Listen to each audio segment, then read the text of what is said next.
ஆப்பச்சட்டி இல்லாமல் நம்ம வந்து எப்படி ஆப்பம் நார்மலான சீனி சட்டியில் பண்ணலான்னு பார்க்கலாம். அதே மாதிரி ஆப்பமே வராத சட்டிலையும் நம்ம எப்படி ஆப்பம் வந்து பண்ணலாம் அப்படின்ட்டு பார்க்கலாம்.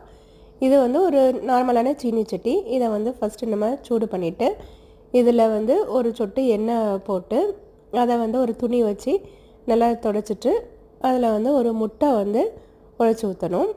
அது கொஞ்ச நேரம் கழிச்சோமா அதை ஸ்டம்பிள் பண்ணி மாற்றிட்டு திரும்பவும் அதில் ஒரு சொட்டு எண்ணெய் போட்டு துணி வச்சு நல்லா துடைச்சிட்டு நார்மலாக நம்ம ஆப்பம் பண்ணுற மாதிரி விட்டு நம்ம சுற்றி எடுத்தாச்சுன்னா சென்டரில் நல்லா சாஃப்டாக சைடில் நல்லா கிறிஸ்பாக நமக்கு எடுக்கிறதுக்கும் ரொம்ப நல்லாட்டு வரும் நமக்கு.